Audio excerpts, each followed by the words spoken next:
Bem, boa noite a todas, a todos e a todos. Eu estou muito feliz de receber essa grande pesquisadora e grande amiga também, parceira, companheira de GPI, formada lá na Unesp, a professora Daisy. Eu vou ler aqui o resumo do Lattes dela para a gente, fazer uma coisa mais pomposa. A professora Daisy Lago Pereira Souto é docente do Departamento de Matemática e dos programas de pós-graduação em Ensino de Ciências e Matemática, da Unemate, e do Educação em Ciências e Matemática da Rede Amazônica de Educação em Ciências e Matemática, REAMEC.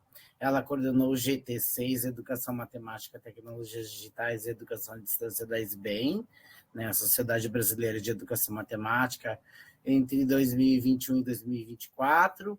Foi coordenadora do programa de pós-graduação, então, lá da Unemate, 22-24, e foi proponente coordenadora da proposta de APCN deles, que também recebeu o doutorado.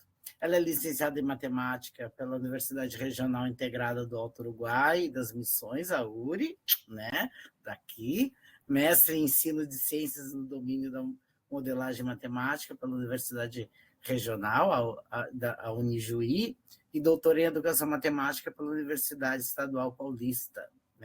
Atualmente, então, desenvolve pesquisa de pós-doutorado na Unesp e orienta pesquisa em educação matemática com inteligência artificial generativa, tecnologias digitais, aprendizagem e formação de professores, educação à distância, ensino híbrido, tendo como principais fundamentos teóricos a teoria da atividade e o construto dos seres humanos com mídias.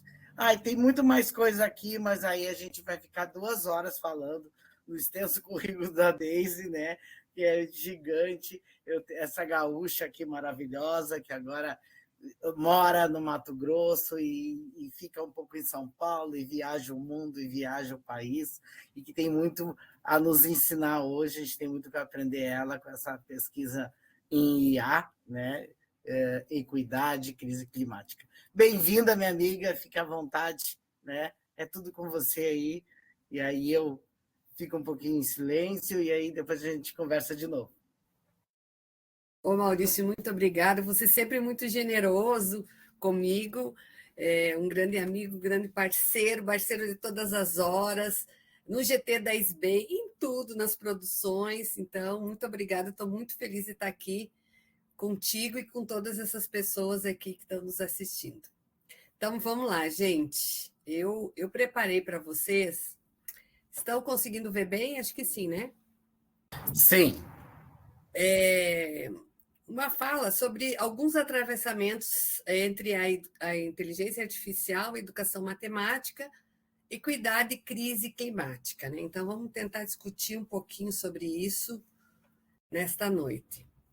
E, para começar, eu preciso deixar claro a ideia do que é uma inteligência artificial e inteligência artificial generativa. Então, a inteligência artificial ela vem há muito tempo sendo desenvolvida, desde a década de 1950, e ela abrange esses sistemas que simulam comportamentos inteligentes. Então, ela reconhece padrões, prevê resultados, faz tomada de decisões. E a IA generativa é o que nós vamos abordar hoje, que é a mais conhecida, é o ChatGPT, que ela cria conteúdos, Então, ela cria imagens, e tudo isso com base em padrões, em algoritmos que ela aprendeu. Então, quando eu me referi à IA, eu estou aqui me referindo, na verdade, à IA generativa, tá? Bom, para avançar um pouquinho, eu quero dizer assim que a fala de hoje ela vai ser fundamentada nesse livro que nós lançamos agora no Enem, mês passado, e a gente traz algumas ideias, discussões, pesquisas, de inteligência artificial em educação matemática.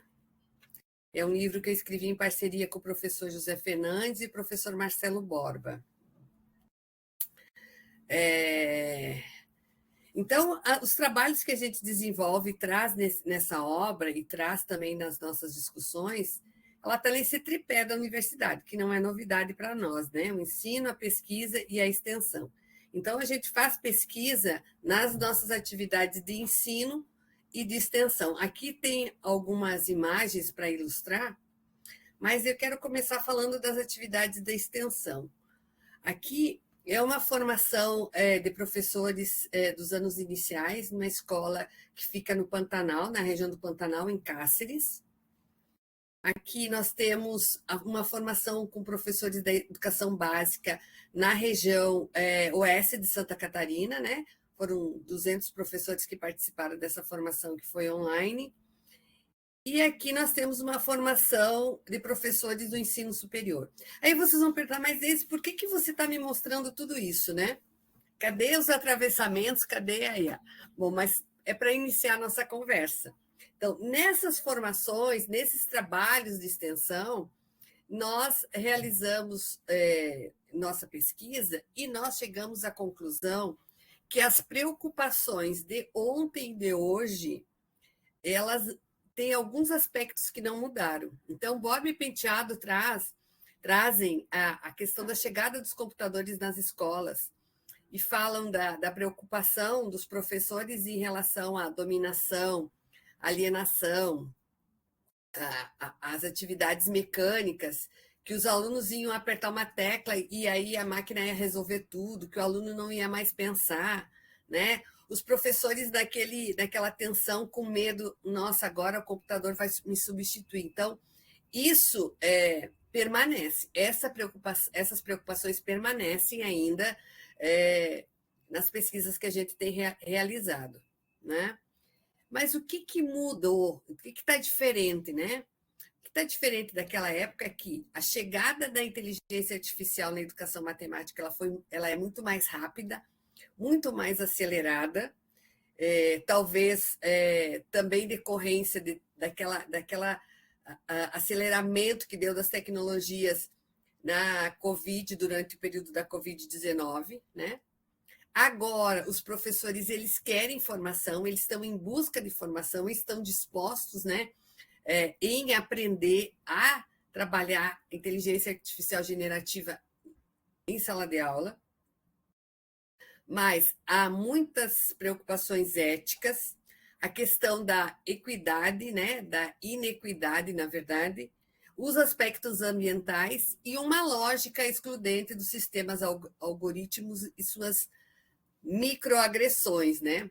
Eu gostaria de falar sobre tudo isso, mas não vai dar, então vou aprofundar em alguns temas e outros eu vou falar mais de forma mais leve.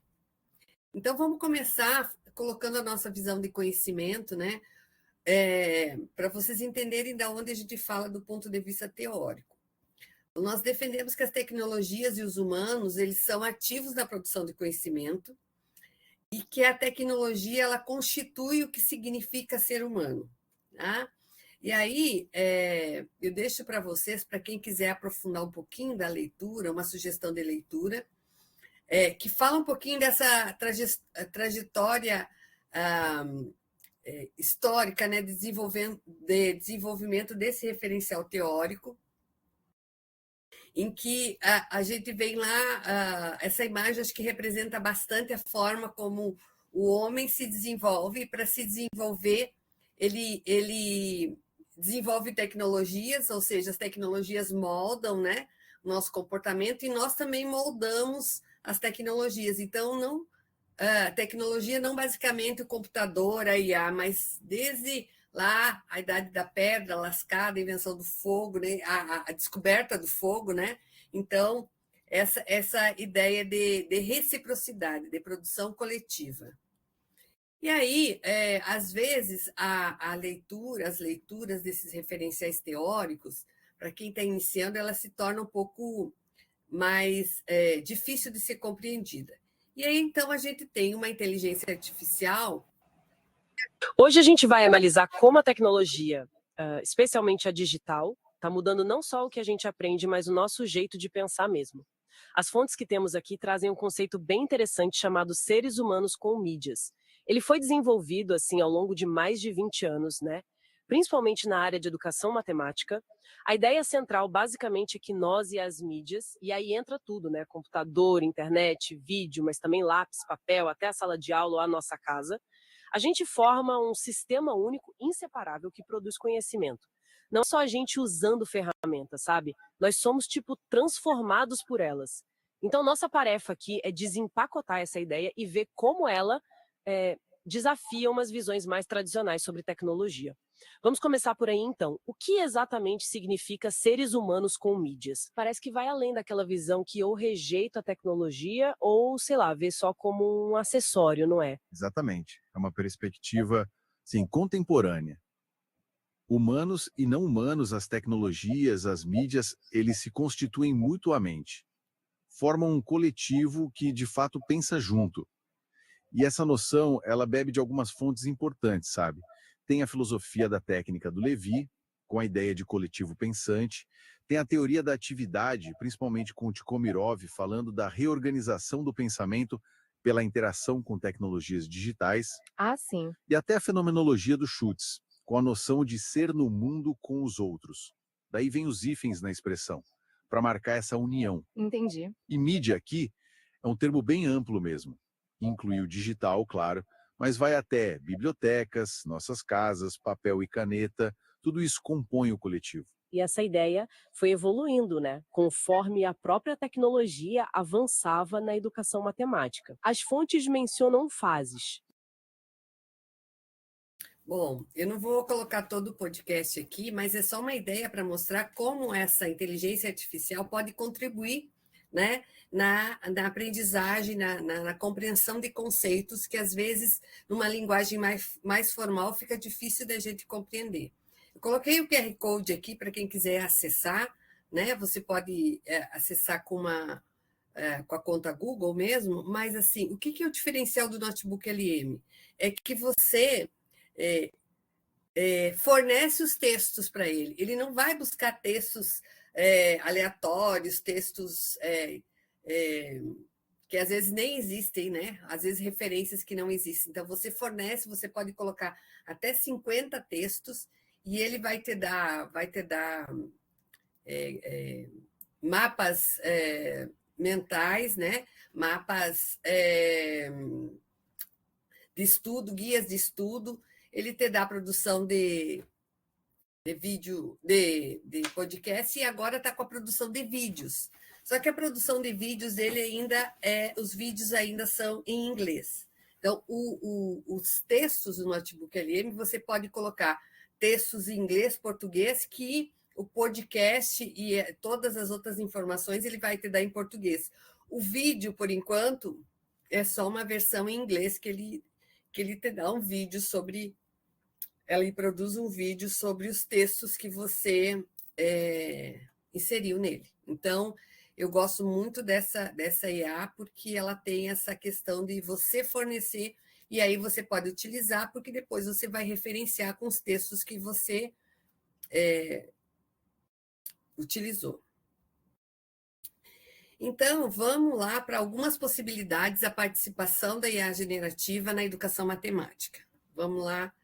Vamos pensar um pouquinho o que a gente tem feito. Então, nas aulas de licenciatura, por exemplo, aqui tem 4 telas diferentes, tem uma TV ao fundo, que é a apresentação no seminário final da turma de licenciatura do semestre passado, com produção de vídeos. Então, a gente tem trabalhado muito a produção de vídeos com IA generativa. E aí, o tipo de IA que é utilizado depende muito do objetivo do vídeo, né? Então, eu vou mostrar um vídeo aqui que foi produzido com várias inteligências artificiais, tá? E o ChatGPT foi a principal delas, tá? Mas eu gosto bastante da qualidade do trabalho desse aluno. Uma aventura com Lia, em busca de objetos geométricos idos. O vovô dizia que a geometria é muito legal, então vou partir numa aventura para aprender. Desenhe o triângulo retângulo e o mapa irá aparecer. Que legal! Uau! Com o mapa do seu primeiro destino, Lia parte em viagem para descobrir as formas geométricas. Assim, ela chega a um campo florido, onde no centro há um relógio diferente que, em vez de números, contém ângulos. Após desenhar um triângulo com os ângulos do relógio, o próximo destino é revelado por meio de uma charada. Pitágoras, deserto.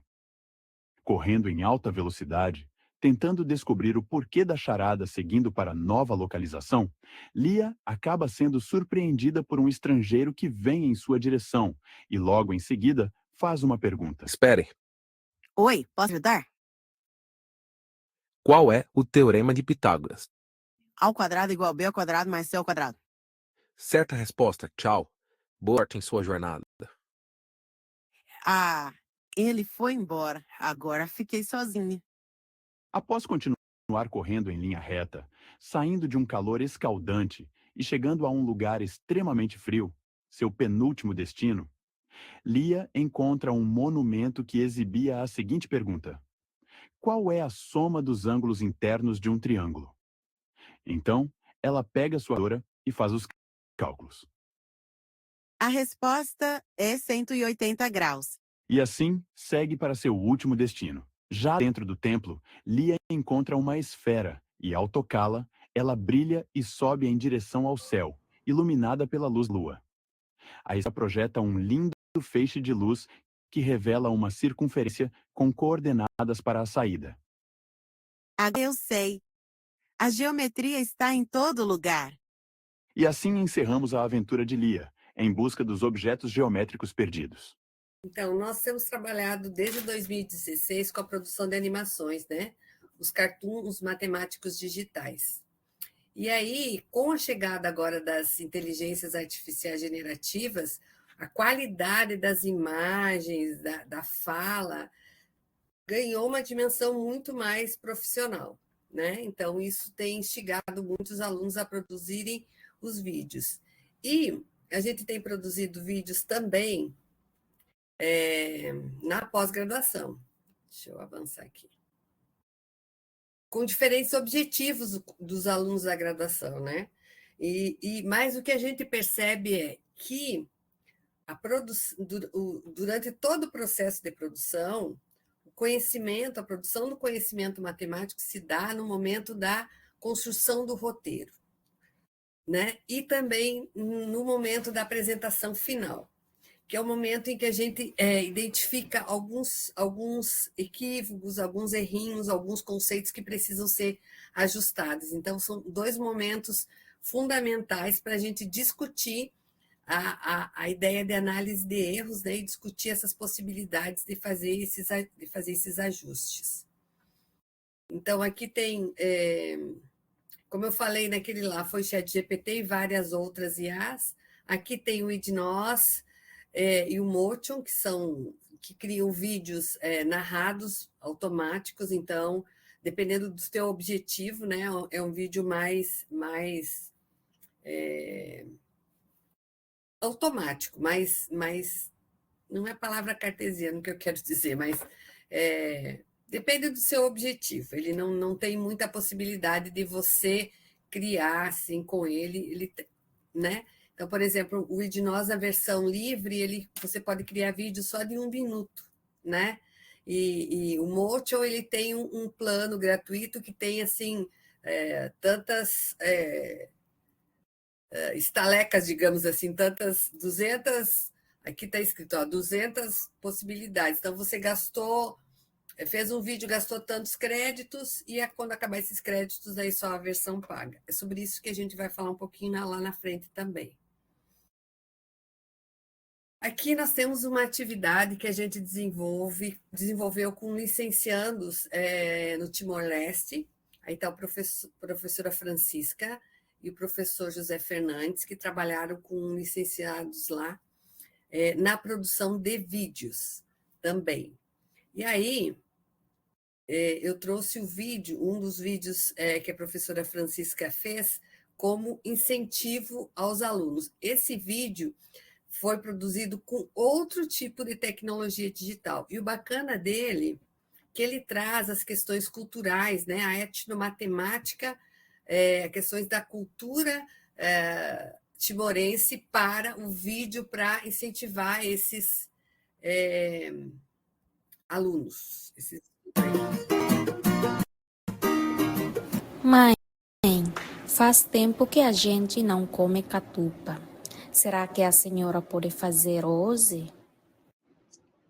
Ah, filha, a catupa é especial. A gente come e prepara em datas como o Natal, a Páscoa ou quando a família toda se junta. Mas acho que já está na hora de você aprender a fazer. Quer ter? Quero sim. A senhora me ensina? Claro, vamos começar pelos ingredientes. Para fazer 10 catupas, a gente precisa de 1 quilograma de arroz branco, 10 folhas jovens de coco, a gente costuma chamar de nucubus, 1 coco, cebola, alho, sal e pimenta. Eu achei que precisava de mais coisas. O segredo está no cuidado com cada parte. Agora vamos trançar as embalagens.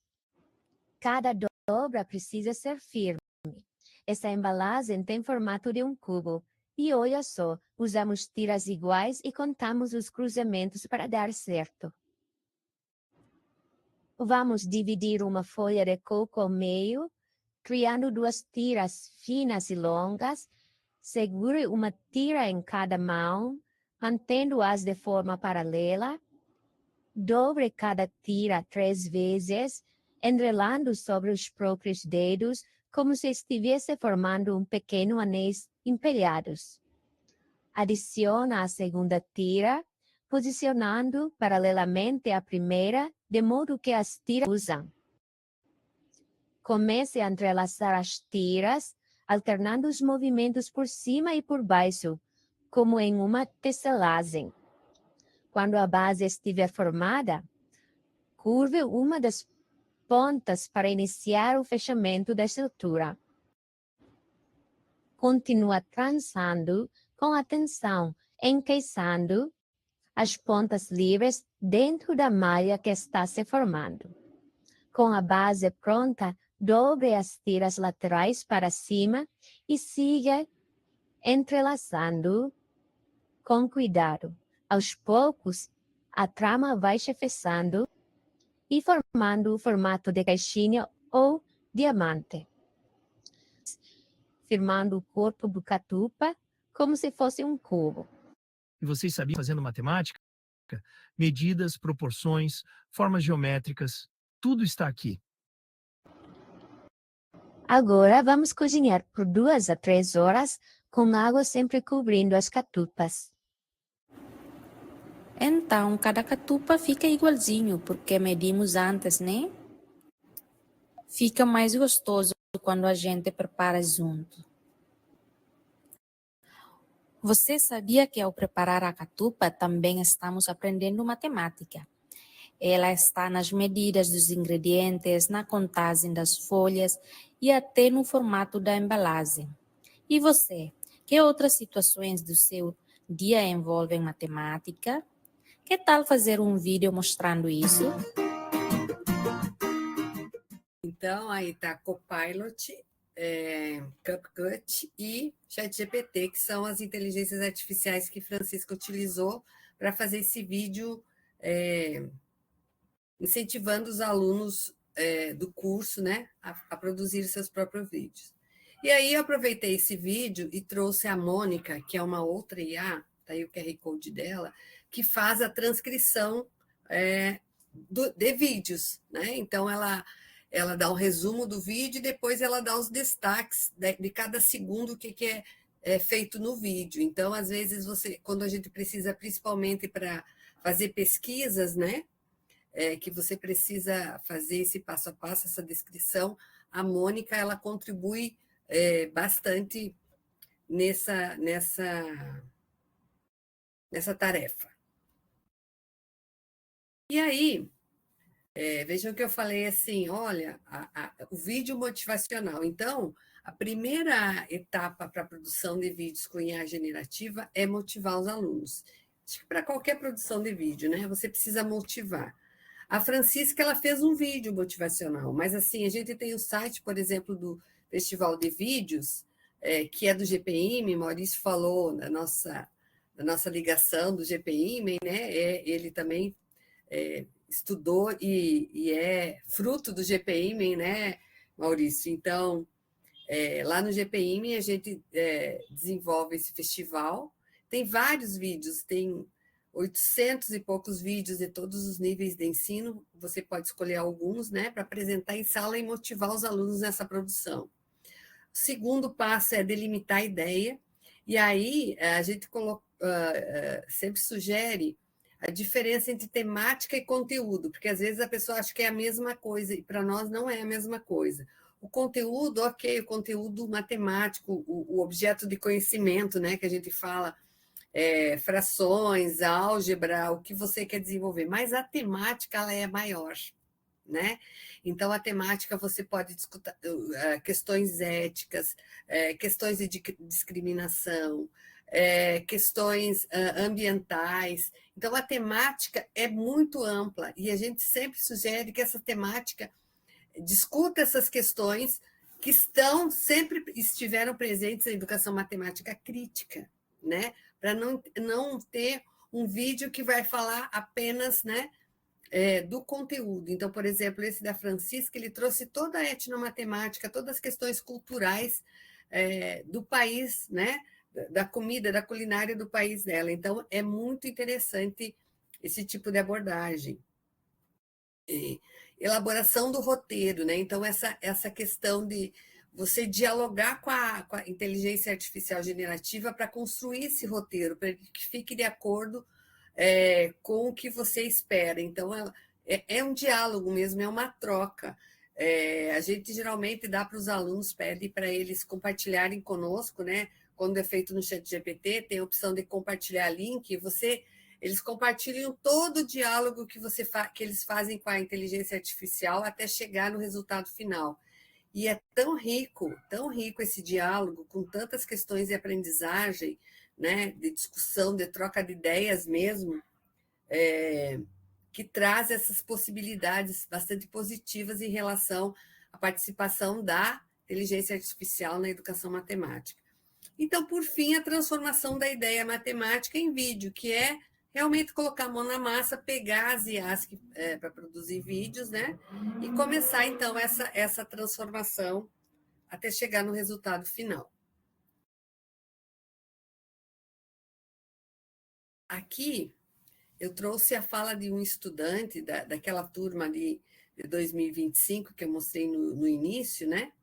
Aí ele diz assim, ó, eu fui ao ChatGPT e criei um prompt do criador de roteiros. Aí ele discute mais, depois ele diz assim, pós as edições de roteiro e as correções das falas, finalizei o vídeo do IDNOS. Ou seja, as respostas, né, que o ChatGPT deu a ele, fez com que ele fosse lá, editasse, fizesse correções, ou seja, a gente considera que o ChatGPT teve um agency, né, teve um poder de ação nessa construção, que foi coletiva, né, do estudante com a IA generativa. Então, é aí que entra as questões da nossa discussão teórica. Aqui eu trouxe uma ação de extensão que a gente usa também inteligência artificial na produção de músicas que abordam conteúdos de matemática, né? A gente tem o I Love Song e o Uno, são duas IAs generativas que a gente tem utilizado. O Suno é o que a gente mais usa. Vou botar uma musiquinha aqui só para vocês terem uma ideia. Os números primos chegaram, mas só divide por e por ele sem errar. 2, 3, 5, pode anotar. 7, 11, 13, vamos cantar. 1 não é primo, pode acreditar. Só tem um divisor, é bom lembrar. Mas o 2 é sim, é o primeiro a brilhar. Pai e primo é de se admirar. 3 é legal, só divide por 1. E por ele mesmo é um número comum. 5 tem o mesmo jeitinho. Primo esperto caminha sozinho. Os números primos chegaram pra brincar. Só dividem por 1 e por ele sem errar. 17, 19, 23 no ar. Os primos são muitos, vamos contar. 7 é pequeno, mas tem seu valor. 11 é famoso, é um explorador. 13 dá sorte a quem acreditar. E os primos continuam sem parar. 29, 31, 37 também. Primos não param, vão muito além. Se tem mais de 2 divisores, opa, tá fora. Os fiéis entram nessa história. Os números primos vieram ensinar. Com rima e ritmo pra te animar. São únicos, fortes, cheios de razão. Vamos contar com o coração.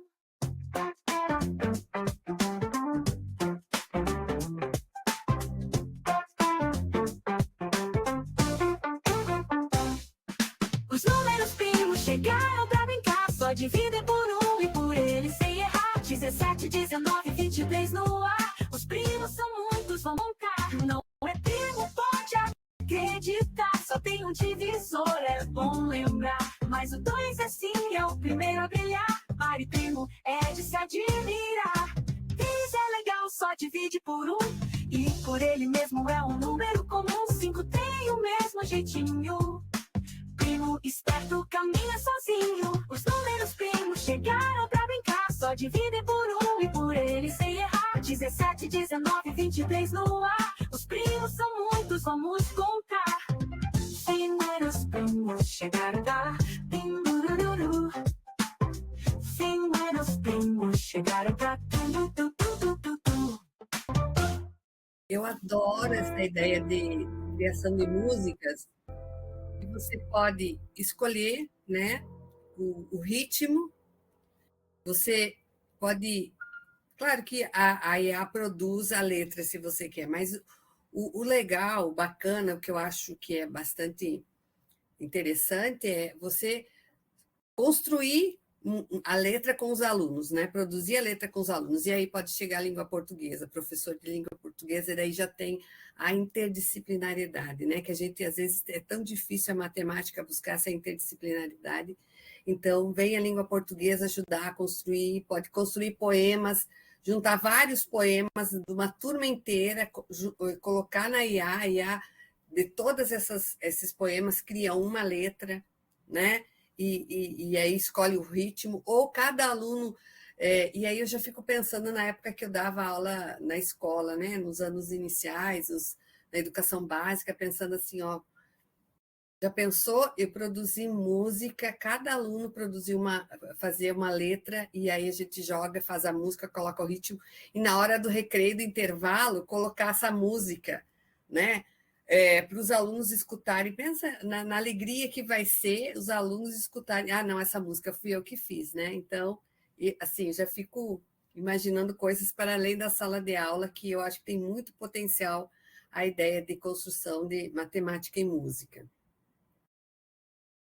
E claro que aqui a gente pegou matemática dos anos iniciais, mas existem várias, né? Os alunos da turma mesmo de licenciatura fizeram música sobre integrais e derivadas, ficou muito bacana.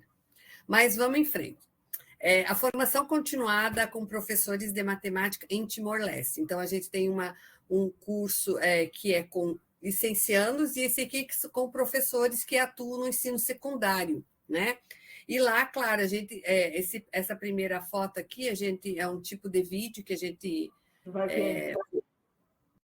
atua com Magic Light, né? Que a gente produziu com Magic Light, ensinou a eles essa técnica, né? Que é outra IA. E aqui outras possibilidades do notebook LM, né? Mas além dessas questões na formação continuada dos professores, a gente trabalha também as dicas para a criação de prompts, né? Porque o prompt, né, que é o texto de entrada, se você não elabora ele de uma forma bastante organizada, bastante direta, ele vai te dar uma resposta, né? A IA vai te dar uma resposta que não é aquela que você quer, né? Então, por exemplo, para a gente criar planos de ensino, planos de aula, atividades, né, para a sala de aula, a gente já elaborou algumas dicas, né? Então, primeiro, criar uma persona, né? Então, o que é criar persona? É pedir que a inteligência artificial atue como uma determinada profissão. Então, você pode pedir lá, atue como um professor de matemática que atua na região noroeste do Rio Grande do Sul, né? E aí ele vai trazer questões específicas daquela região. Questões, os problemas, as atividades serão culturais, ambientais, tudo relacionado àquela região, né? Seja claro e específico, né? Então você tem que dizer assim: olha, o contexto eu quero atividades para o segundo ano do ensino médio, de uma escola assim, de periferia, de uma escola tal, de uma escola indígena, de uma escola quilombola. Seja claro, quanto mais claro e específico, mais a chance dos resultados serem de acordo com o que você espera. Forneça, claro, o contexto, né, que você quer. Especifique o tom. Se você quer um tom mais formal, se você quer um tom mais mais humorístico, você quer... Que nível é esse que você quer de formalidade, né? Se você quer um acadêmico mais rigoroso, né? E se você tiver uma tarefa muito complexa, você tem que dividir ela em tarefas menores, né, para ir fazendo aos poucos, porque uma tarefa muito complexa, às vezes ela pode chamar fazer o que a gente chama de alucinação, que ela não consegue mais te dar as respostas, né? E vá fazendo refinamentos, né? À medida que você vai recebendo as respostas, esse refinamento é o que a gente chama de diálogo. Converse com a IA, dialogue com ela, né?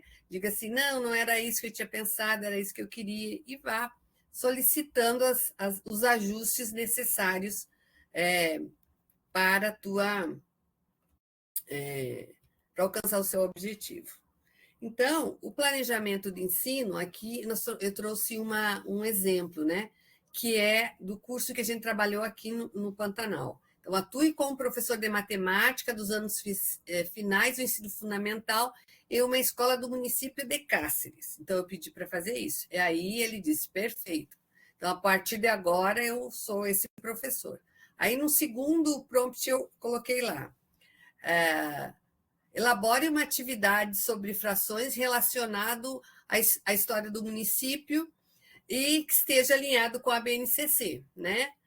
Para alunos do 4º ano do ensino fundamental. E aí, então, a IA me deu a festa de São Benedito e as frações de Cáceres. E aí tem toda essa questão, claro que várias, e ela me dá a habilidade da BNCC ali.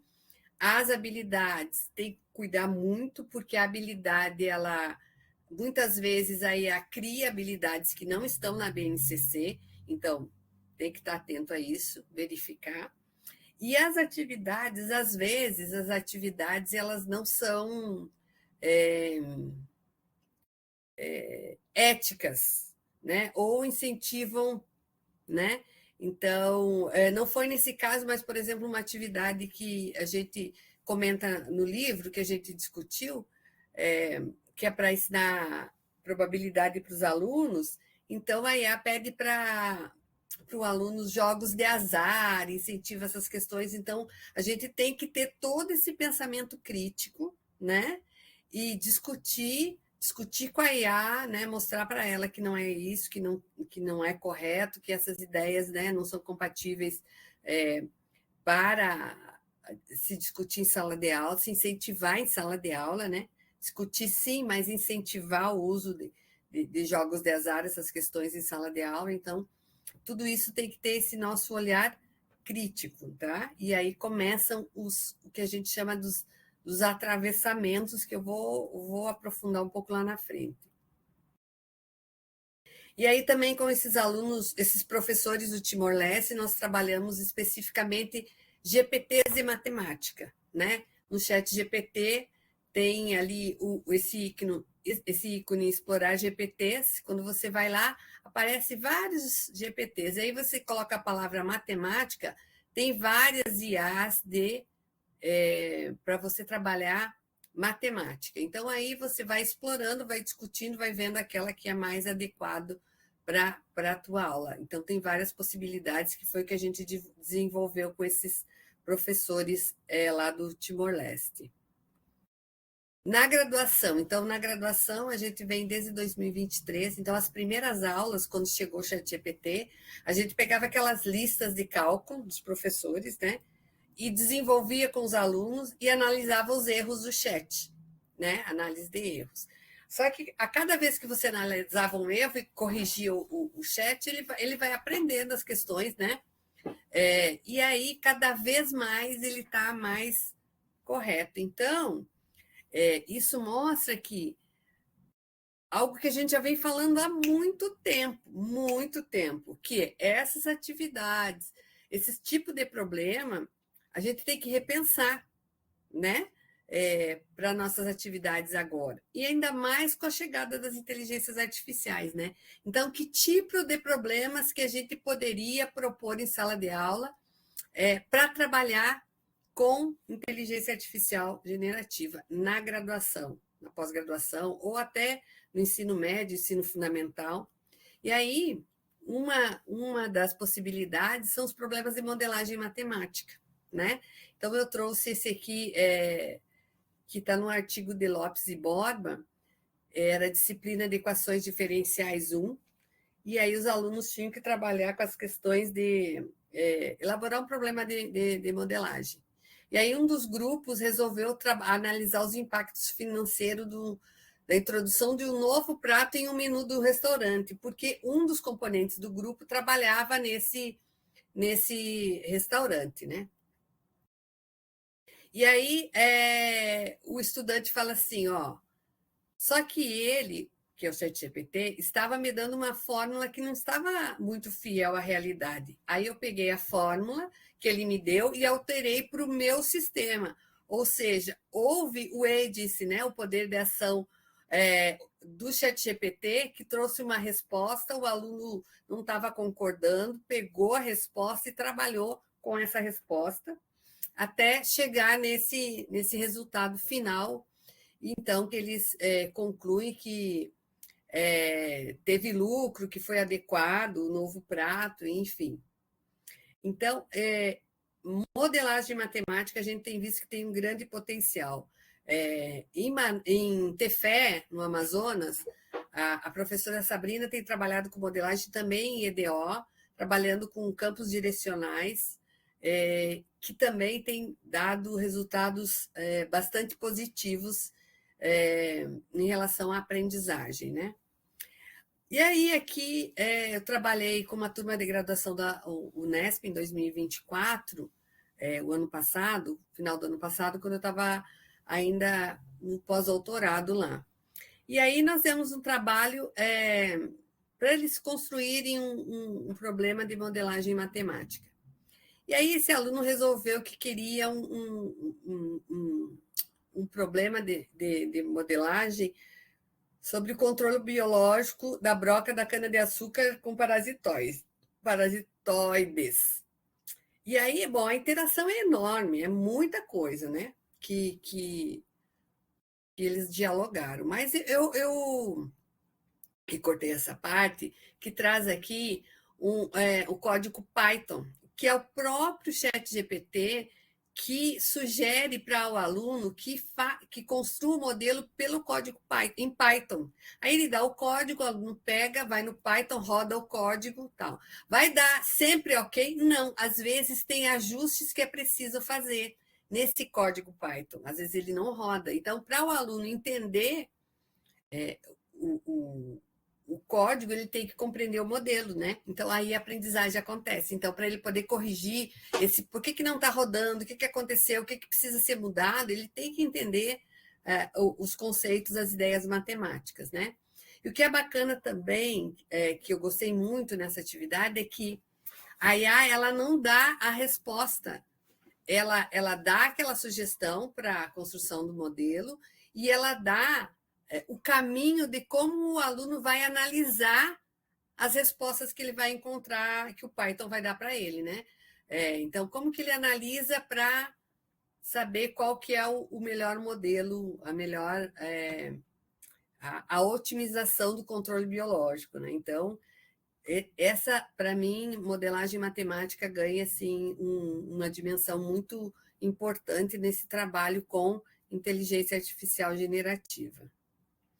Mas aí, com base em tudo isso que a gente discutiu, nas pesquisas que nós temos realizado, nas dicas da Unesco, né, que tem falado muito, produzido muito material de inteligência artificial para estudantes, para professores, nós construímos essa mandala que tem alguns aspectos básicos, né, mínimos, que para a gente considerar nas aulas de matemática com IA generativa. Claro que tem que ter a questão do ensino e da aprendizagem, né? Observar o currículo, as estratégias pedagógicas, um bom planejamento, os objetivos de ensino, que devem estar alinhado tudo isso com as questões de aprendizagem. E aí, na aprendizagem, claro que vem a nossa visão de conhecimento, desse índice coletivo, né? Que a gente viu até agora, que não é uma produção, não é um copiar e colar, mas uma produção conjunta e uma troca entre a inteligência artificial, estudantes e professores, né? Então, com atividades que dão autonomia, que estimulam a criatividade, a colaboração e o senso crítico, né? A criticidade é muito importante, e aí já reverbera nas questões éticas, que é uma das preocupações atuais, né? Que chega com mais força agora com as IAs, que é a questão da privacidade, do plágio e da desinformação, que são as fake news, que a gente vai ver um pouquinho mais para frente também. E claro que é questão tecnológica, né? Não dá para você planejar, pensar em todas essas questões se você não tem um sistema de IA, se você não tem dispositivos para trabalhar com esses sistemas e não tem acesso à internet. Então, precisa ter esse combo, a nosso ver, né, para você trabalhar com IA generativa em sala de aula. E os atravessamentos? Bom, crise climática, democracia, equidade, inequidade e ética são alguns atravessamentos, né?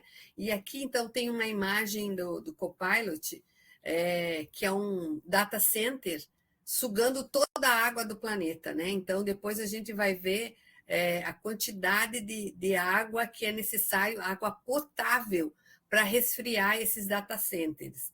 E como isso afeta a crise climática. Então, mesmo a gente estando trabalhando, lembra que eu falei da temática? Então, você trabalha o conteúdo, mas você tem que trazer essas temáticas e discutir, de fato, essas temáticas em sala de aula, né? Colocar as lentes da educação matemática crítica e começar a discutir essas questões nas aulas de matemática. Vamos para as questões, antes de chegar na crise climática, falar um pouquinho das questões éticas, né?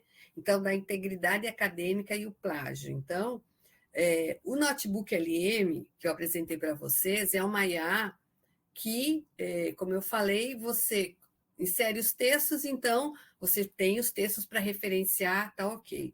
O grande problema está nas inteligências artificiais, em que você solicita, copia e cola, né?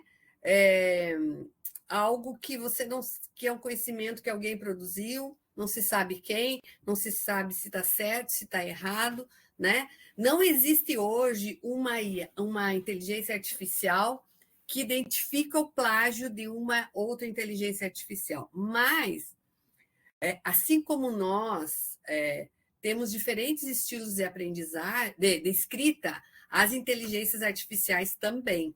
Então, a gente que está há algum tempo trabalhando com IA, a gente já conhece algumas frases que parece que é frase pronta, algumas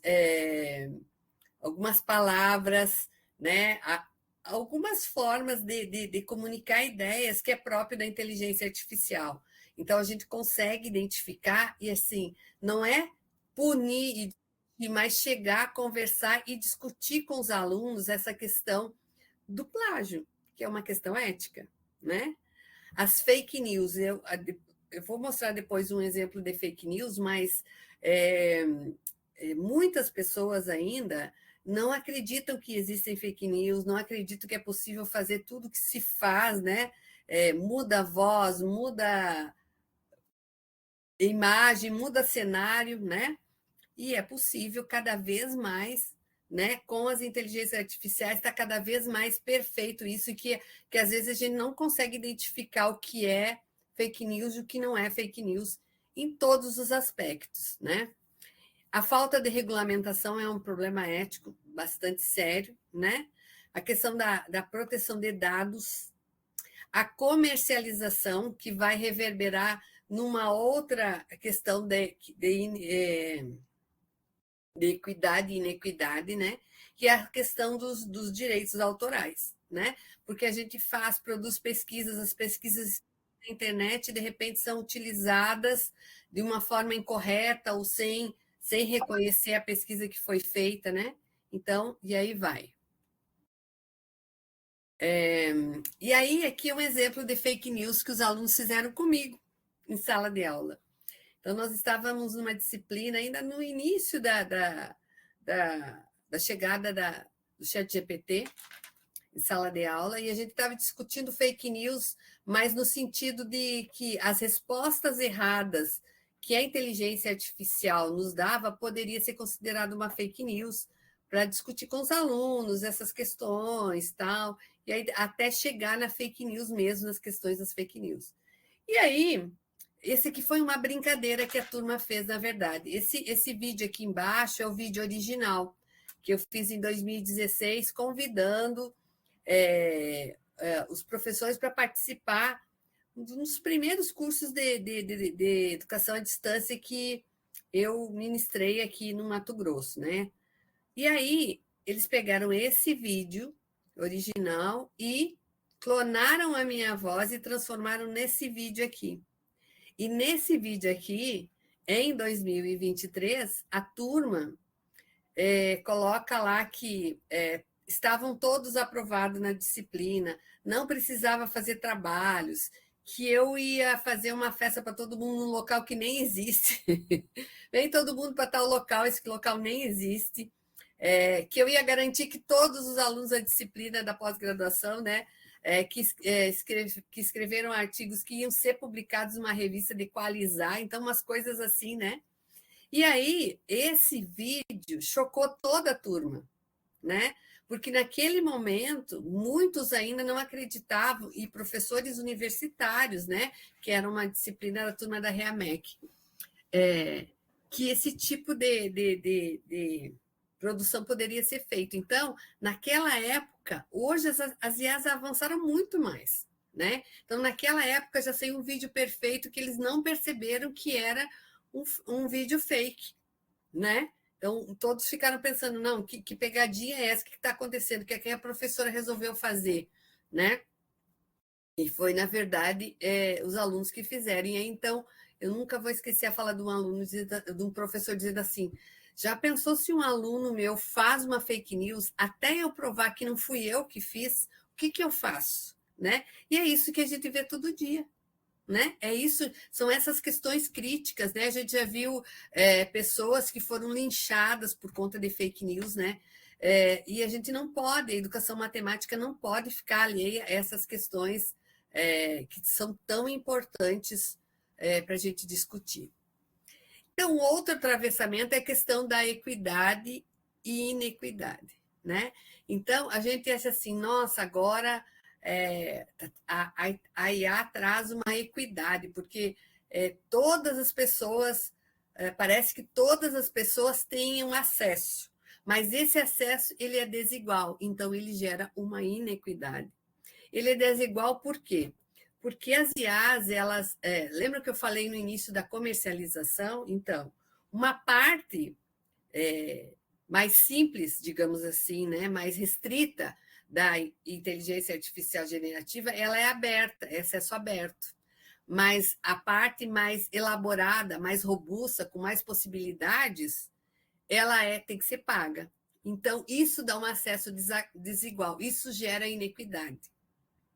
Outra questão é o viés algorítmico.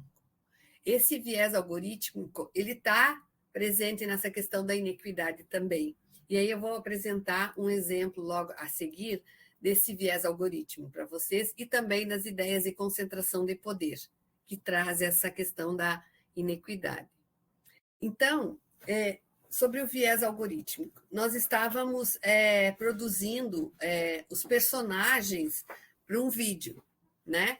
E aí nós demos esse prompt e pedimos a personagem Ana, que era uma menina de pele morena, né? E aí a gente pediu para o ChatGPT nos dar essa menina. E ele nos deu essa foto, né?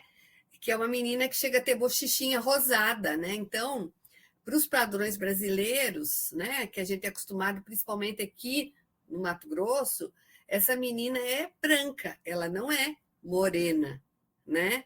Então, isso é um viés algorítmico, isso que a gente chama de viés algorítmico. Então, aqui é uma questão de racismo algorítmico, né? Muitos autores discutem sobre racismo algorítmico e classifica como microagressões, mas aí a gente tem que discutir um pouquinho sobre o que é micro, macro, né? Agressões para quem, né? Para algumas pessoas passa despercebido, para outras não. Então, a gente tem que estar atento para discutir. Aqui, como é uma questão de racismo, mas tem questões de gênero, né? O professor Maurício, que trabalha muito tempo com questões de gênero aí, trabalho excelente, também pode depois discutir, contribuir um pouco sobre isso na questão da inteligência artificial conosco. E aí a gente foi tentando, e aí eu queria que vocês observassem bem essa menina, ó. Ela está com um uniforme, a gente pediu uniforme escolar tradicional, uma camiseta branca com detalhes azul, tal. Ela está com um uniforme tradicional, tá vendo? Uma camiseta de gola, uma gravatinha, um símbolo ali da escola, dá a entender, parece que é uma escola particular, né? Parece aqueles uniformes mais formais, antigamente, de uma escola particular, né? Então, ele não nos deu. E aí a gente continuou insistindo, né? E aí a gente pegou o mesmo prompt, só pediu que ela fosse de pele preta. E aí, então, ele nos deu a Ana assim. Vejam que aqui a Ana está assim, de camiseta.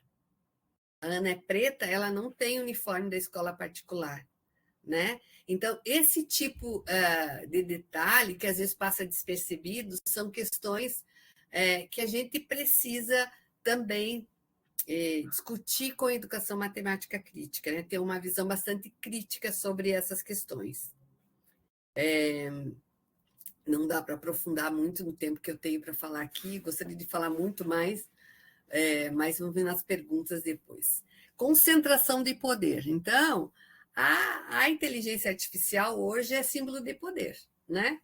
E os Estados Unidos, eles, entre 2001 e 2024, eles saíram muito na frente nos investimentos. São 63 bilhões investido, mais 380 bilhões da iniciativa privada, né?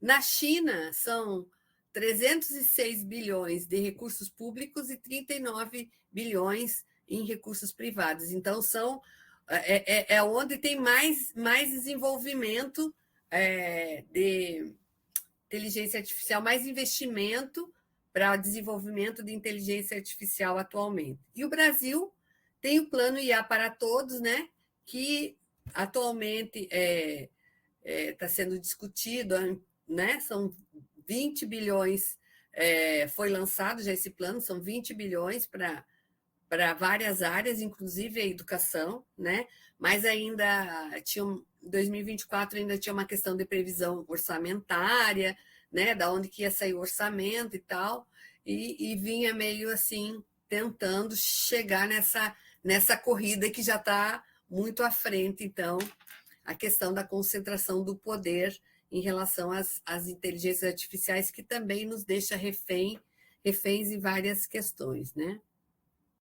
E aí, chegamos então na crise climática, né? E ninguém melhor do que os moradores, né? Os habitantes do Rio Grande do Sul, para falar de crise climática. Então, as enchentes de 2024 no Rio Grande do Sul foram consideradas a maior catástrofe climática da história do Estado. Então, nós estamos, sim, vivendo a crise climática, né?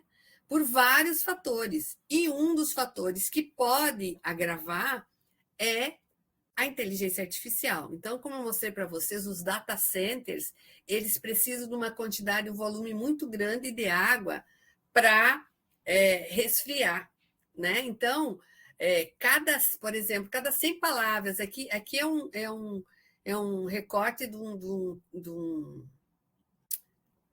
artigo da National Geographic, tá? São 100 palavras, cada 100 palavras do ChatGPT, ele consome, em média, 519 mililitros de água. Então, se você pensa em uma consulta, né, isso parece pouco. Mas se você pegar aqui, como eles colocaram assim, 10% da força de trabalho dos Estados Unidos utilizando esse serviço, o consumo anual de água seria de 435 trilhões de litros, que dá para abastecer uma cidade com 1 milhão de habitantes, né? Então, é muita água que está sendo consumida. A gente tem que discutir isso. Nós vamos encontrar o problema, não sei, mas se a gente não discutir, o problema vai persistir. Então, quem desenvolve essas grandes inteligências artificiais que tem que encontrar uma solução plausível para isso, né? Senão, cada vez vai estar mais agravada essa situação. E aí, por fim, já encaminhando para finalizar minha fala, a gente propõe também nesse livro a questão dos gestos socioecológicos aliados à educação matemática crítica. Então, essa noção ela envolve práticas educativas que sejam intencionais e situadas, né?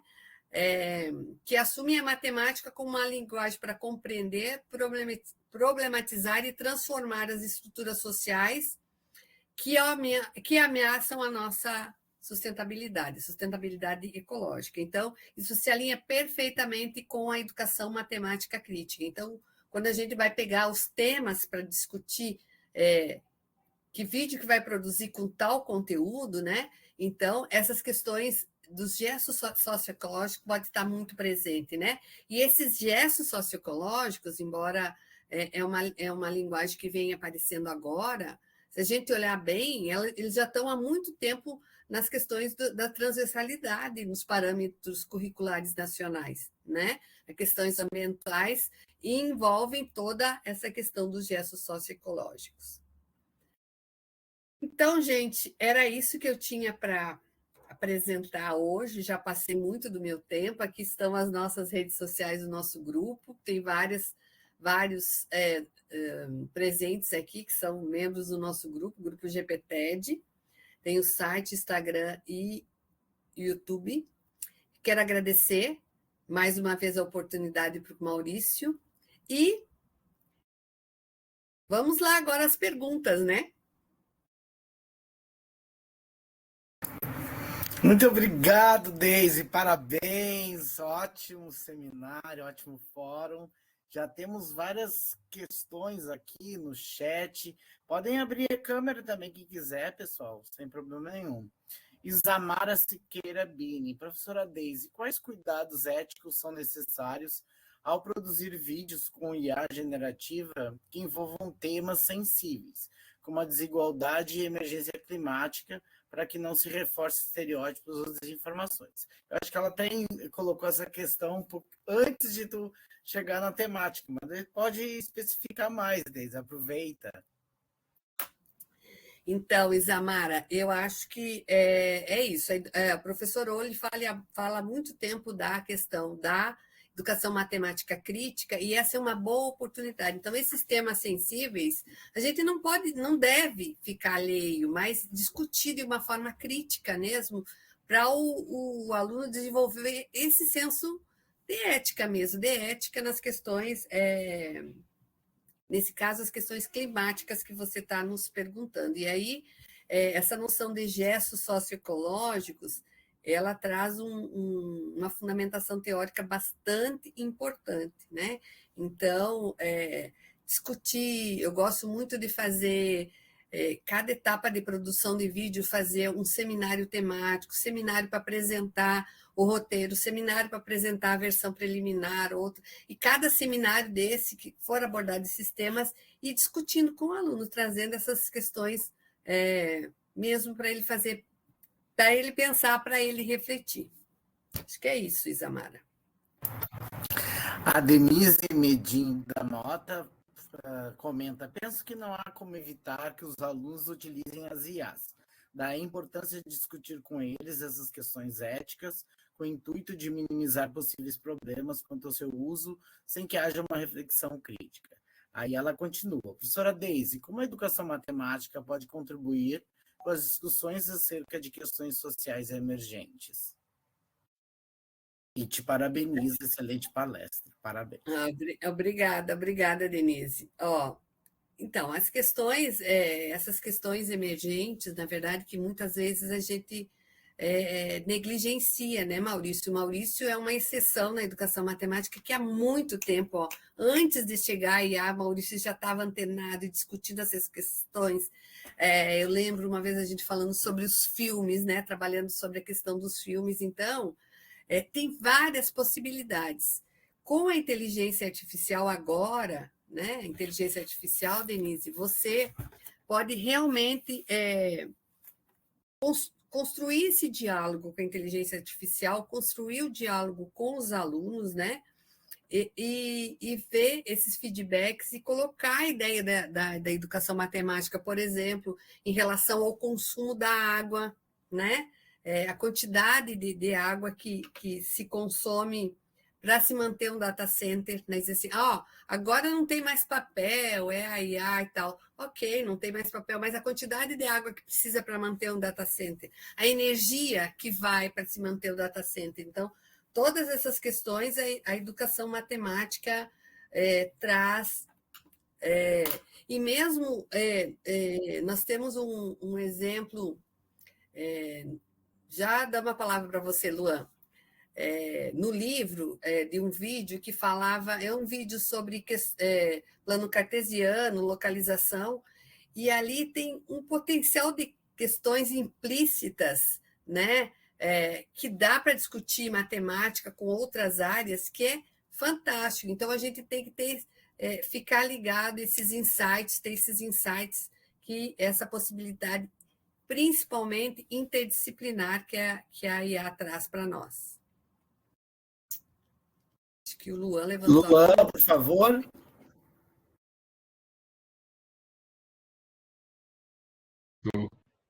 Consegue me ouvir? Sim. Então, boa noite. Inicialmente, parabéns, professora, pela fala. Eu também tinha uma pergunta que durante a palestra foi respondida, que era sobre a questão da avaliação desses trabalhos dos estudantes com IA, porque em um determinado momento ali em sala de aula eu pedi vídeos para eles, e aí, inicialmente, né, com essa cabeça que a gente não tem da IA na nossa época, por exemplo, eu já me formei, então peguei ali o finalzinho da IA na graduação. Mas vamos fazer slides, e aí vamos gravar a voz por cima, vamos fazer uma gravação deles mesmo, e aí um estudante fez com IA. E aí tu comentou ali sobre a questão do compartilhamento do chat, do histórico de conversa, então isso para mim já respondeu inicialmente, né, como avaliar. Eu queria só perguntar se, de maneira mais prática, assim, o que eu poderia dar mais atenção nessa conversa, o que eu levaria meu olhar a, tipo, destacar isso para avaliar o estudante durante essa construção do roteiro, do vídeo, para, digamos, do dia a dia da sala de aula ficar mais prático. Claro que eu sei, né, que é uma coisa qualitativa, então, com o tempo, a gente conseguiria avaliar melhor, mas com 30 dentro da sala fica complicado ter esse olhar para todo mundo. Espetacular, Luan. Ótimo, ótima pergunta. Nossa, muito bom. Pensar avaliação é uma coisa bastante importante na IA, né? E aí você pode ter, eu penso que você tem duas questões que você pode olhar para avaliar. Vai depender do teu objetivo, né? Então, acho que uma questão é uma questão mais social, essas questões, essas abordagens sociais, você, né, pode discutir na tua avaliação. E a outra questão são as ideias matemáticas mesmo. Você vai ver muito, assim, as questões mesmo o aluno perguntando, mas como que se faz uma multiplicação de fração? Ele pergunta as questões mesmo, mas você pega o link todo, não pede recortes nem prints, pede para ele compartilhar o link, que lá você tem toda a conversa, e ele vai conversando, e assim, a impressão que a gente tem é que em determinado momento, os alunos, que às vezes a gente gosta mais de trabalho em dupla, eles conversam com o ChatGPT como se estivesse conversando conosco assim online, sabe? Trocando ideias e discutindo. Então, eu acho isso muito bacana. Eu acho também uma outra questão para avaliação é trabalhar na perspectiva da professora Cury, que trabalhava com análise de erros dos estudantes, né? Então, o que eu tenho proposto é trabalhar com a análise de erros da inteligência artificial. Discutir com os próprios estudantes, analisar o erro da inteligência artificial. Então, eu acho que esse é um processo bastante importante que você consegue avaliar também. E aí, quando você tem o produto final, Luan, já finalizando a minha resposta, quando você tem o produto, o vídeo final, né, você pode, inclusive, utilizar as inteligências artificiais como a Manus, o Copilot, o ChatGPT, DeepSeek, para analisar esse vídeo, o resultado final do vídeo, né? Então, você pode jogar o vídeo lá, pedir para ele uma análise e depois discutir a análise com o teu aluno. Então, o aluno falar sobre essa análise que a inteligência artificial fez e tecer críticas e discussões e argumentação em relação àquela avaliação feita ali, é riquíssimo para a tua avaliação dos teus alunos. Câmbio. Não vou anotar tudo aqui e já praticar. Eu amo. Obrigado, Luan.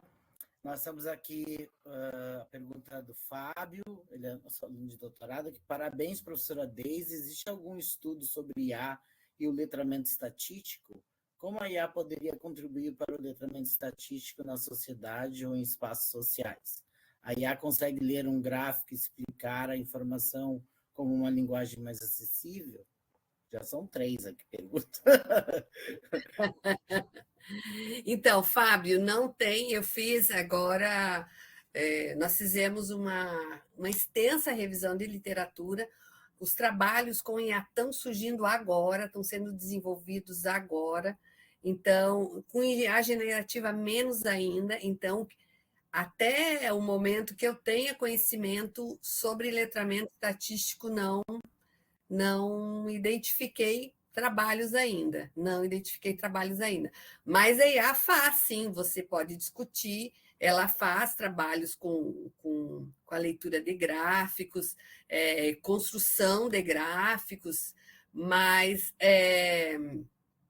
e você pode trazer essa questão numa linguagem acessível, o Notebook LM ajuda bastante nessa interpretação, traz sim, mas assim, o que eu estou te falando é de senso comum, nas formações, nas pesquisas que nós fizemos, ainda não chegamos nessa questão de análise da questão da estatística, do letramento estatístico. A gente trabalhou com atividades estatísticas, mas não nessa perspectiva. Foi algo assim mais bem informal mesmo, que foi durante uma aula, os professores pediram e aí a gente deu algumas possibilidades. Aí temos aqui o comentário da Giovana, até inclusive... Eu posso só interromper para acrescentar sobre isso que o Fábio perguntou?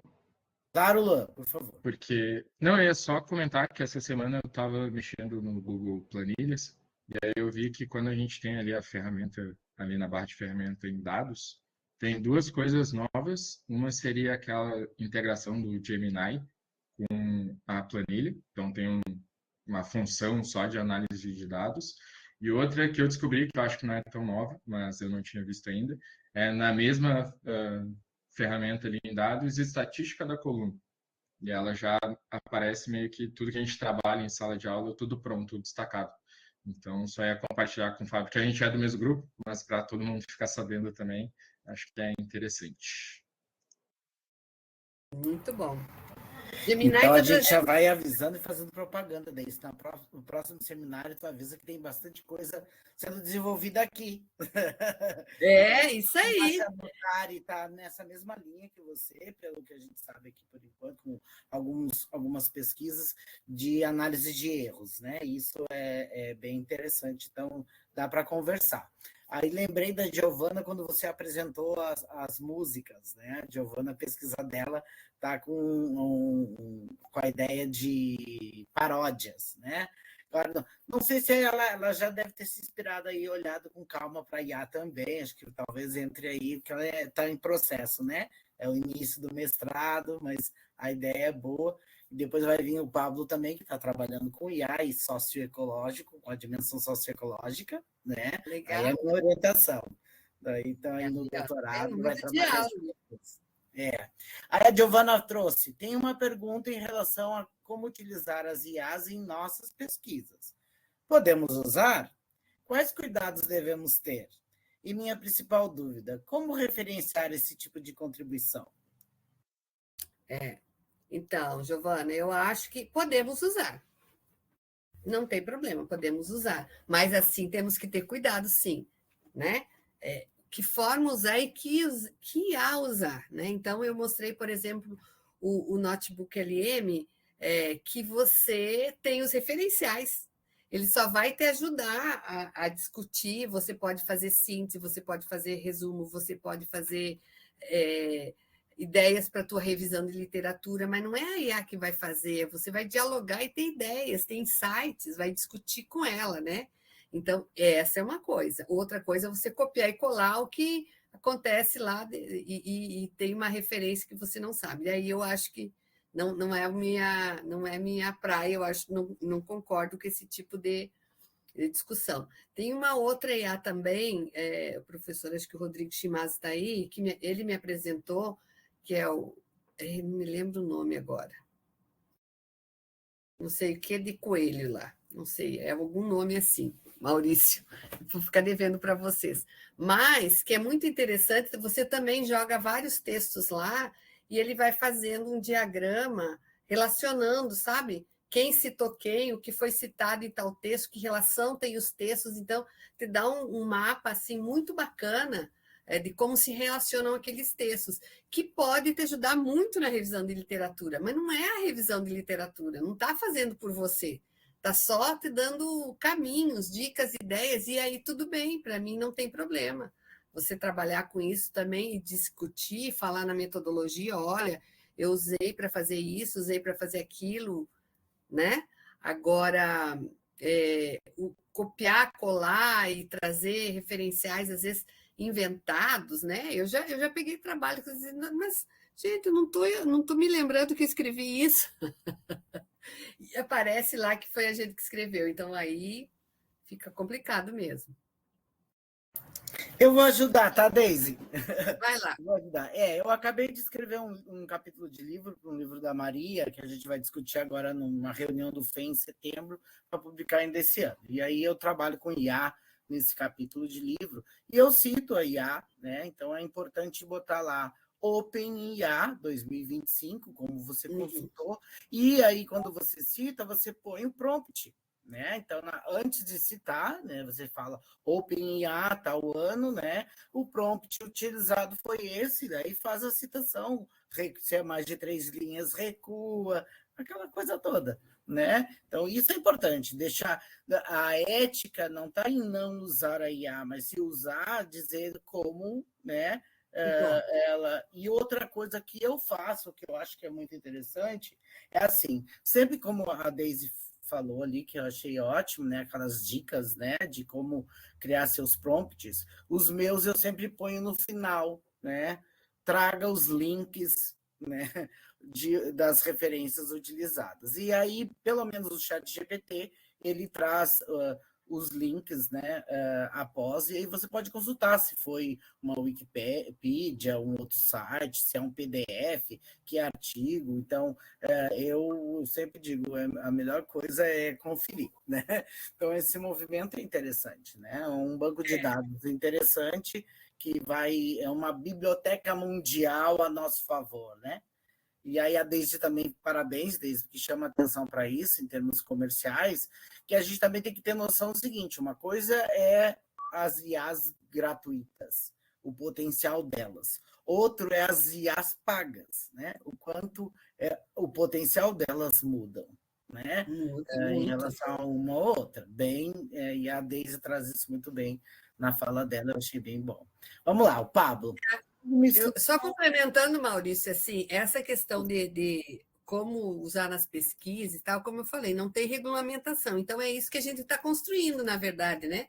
A gente vem construindo. E uma IA também muito bacana, para quem vai fazer pesquisa científica, ao invés de usar o ChatGPT, o Copilot, que também são bons, mas tem o Manus, né? O Amanus, o Manus, que é um super agente agora e que ele te dá uma pesquisa muito mais rigorosa em termos científicos, com referências, né? Referências que até agora todas as que eu usei são referências verdadeiras, não são referências inventadas, só que a resposta do Manus, ele demora um pouco mais, porque a pesquisa é um pouco mais densa, mais cuidadosa, então, para você ter o feedback, às vezes demora um pouco mais, mas é muito, muito efetivo também essa IA na pesquisa científica. Legal. Pablo, por favor, já faça a sua pergunta. Eu não ia fazer pergunta, eu só tinha feito um comentário com o Luan, mas já que o professor me chamou, eu vou comentar um pouco também, que primeiro agradecer a contribuição ali, compartilhamento de várias inteligências artificiais diferentes que a gente pode estar usando. E eu acho algo legal a gente enfatizar quando a gente vai trabalhar isso em aula, é o uso dela crítico, né? Que eu pude desenvolver na sua fala. Que não é só usar por usar, como se fosse uma ferramenta que facilita o trabalho. Porque eu posso muito bem pegar um monte de texto lá, pedir para resumir, vou ter um resumo, me poupo de ler todos os textos e entrego esse resumo. Eu posso muito bem lá pedir para fazer, hoje em dia, os slides, peço para lá, dou um prompt, faço os slides e vou lá e leio os slides para o professor, né? Então, assim, ele agiliza, muitas vezes até sobrecarrega, porque parece que como o mundo está ficando cada vez mais ágil, a gente tem cada vez dar conta de mais coisas, né? Mas o principal acho que está entre eles se ter um cuidado crítico, né? Saber o que está recebendo de informações, pesquisar da onde que vem. E com isso, minha pesquisa, por exemplo, ela entra com as questões socioecológicas. Só para comentar, ainda não tenho muita ideia, é algo que eu vou pesquisar com uma formação docente continuada, tentar com todo o Brasil, trabalhar com questões socioecológicas de cada região diferente, e a IA vai entrar nesse meio, como eu ainda não sei, mas de forma crítica, trabalhando e construindo, não usando ela apenas como uma ferramenta para facilitar o processo. Bacana, parabéns, Pablo. Nossa, adorei você falar, adorei. Muito bacana, e a tua pesquisa vai ser um sucesso. A questão do socioecológico, que a gente está chamando de gesto socioecológico, mas o socioecológico, enfim, é uma tendência e é algo que a gente tem que estar firme, cada vez mais. Parabéns. Eu que agradeço. Vamos lá. Fala, o Shimatsu botou aqui o Research Rabbit, app. Research Rabbit, isso. A Giovana bota ótimo, respondidas todas as minhas perguntas. Muito obrigada, profs. Bem, nós estamos 8 horas, mas eu vou fazer minhas perguntas também, tá, Deise? Vai lá, Maurício.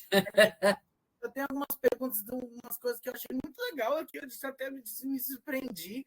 E aí queria ver se tem... Não precisa ter resposta também, porque a gente não né? É a primeira vez, eu acho, desde que eu escuto que os seres humanos com mídias veio da fenomenologia dos chutes, né? Embora o Schutz tenha... Ele bebeu em Russell também, né? Ele pegou uma parte, se não me engano, já que eu não estudo tanto o Schutz, pegou da sociologia do Weber. Aí eu fiquei bem assim, porque, na verdade, eu acho que, já que o pai dos seres humanos com mídias é o Marcelo, eu entendo o Marcelo sociologicamente muito mais marxista do que weberiano. Aí eu não entendi muito bem isso. Então, se puder ajudar, né? Porque foi a primeira vez que eu ouvi, eu digo, nossa, será? Então, nesse sentido, para eu entender um pouco melhor até a ideia dos seres humanos com mídias. Embora já tenha lido bastante, estudado bastante, né? Bem, isso é a primeira. A segunda, teórica, que já vem com uma relação. Daí anota aí para gente. Estou fazendo em bloco, tá, Deise? Para a gente não se estender muito, eu sei que tu vai dar conta de boa, numa resposta única, que é mais fácil.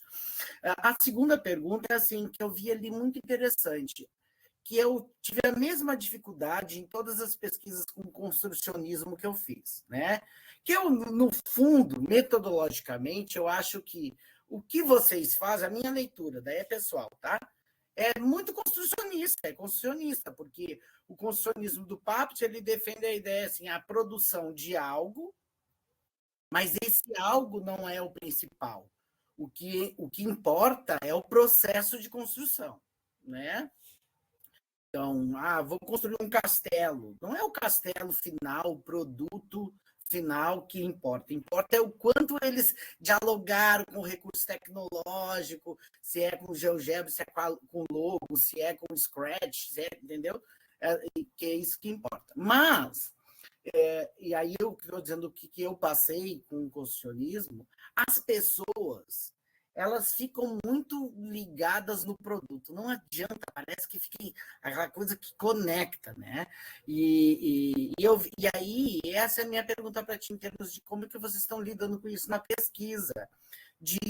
Porque, por vezes, tem a estética de um vídeo muito legal, ao mesmo tempo tem uma matemática ali que parece forçada, né? Então, o produto não está, meu Deus, que maravilha, que o processo é o mais legal. Mas como é que vocês estão conseguindo escapar isso nas formações, para que não fiquem tão preocupados com esse produto, ou que se entenda isso, né? Isso seria a minha segunda pergunta. E a terceira eu vou deixar para depois, eu acho que já vai falando aí.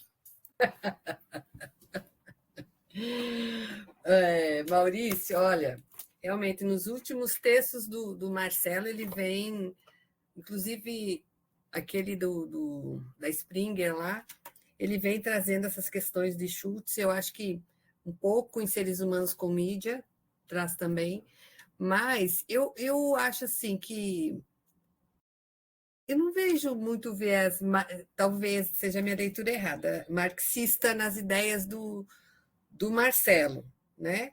Eu acho que tem uma conectividade ali com a teoria da atividade, das questões, mas mais do viés psicológico do que viés marxista, né? E do ponto de vista fenomenológico, aí, meu filho, que tem mais autoridade nesse momento para falar que é você mesmo muito mais do que eu, né?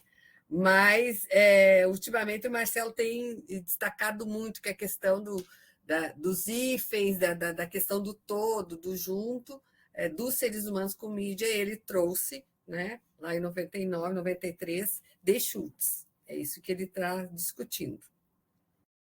Tá?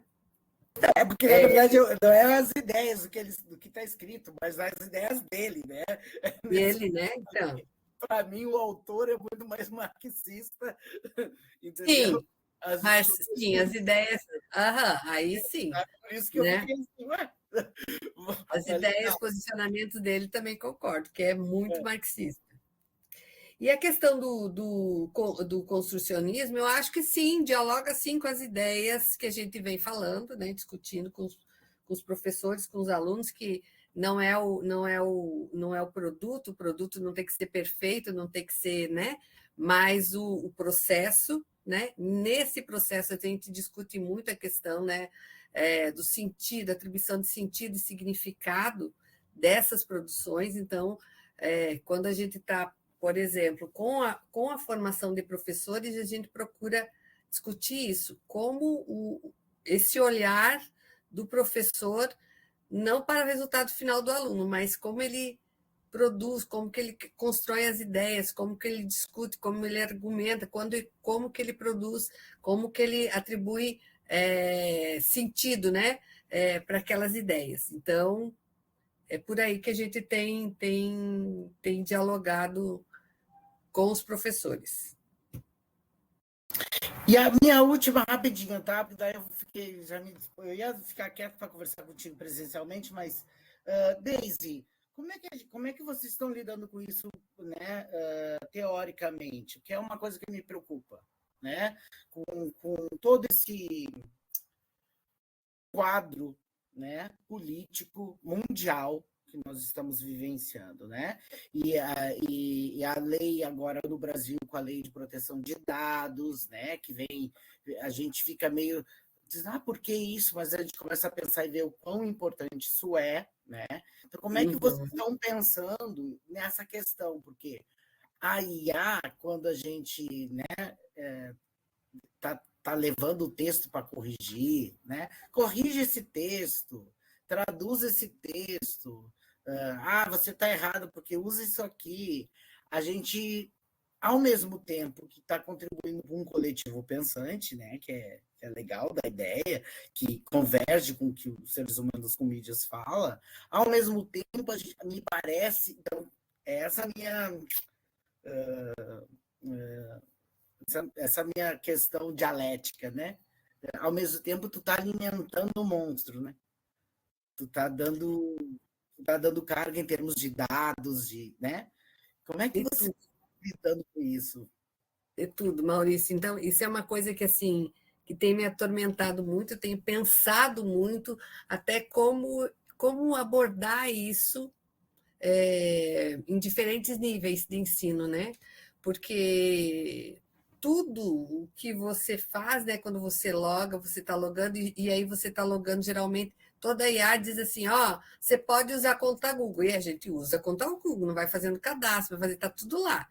Então, tudo que é lá. Então, se você coloca um determinado tipo de texto, aquele tipo de texto vai dizer qual a tua visão de conhecimento, qual a tua posição política, tudo.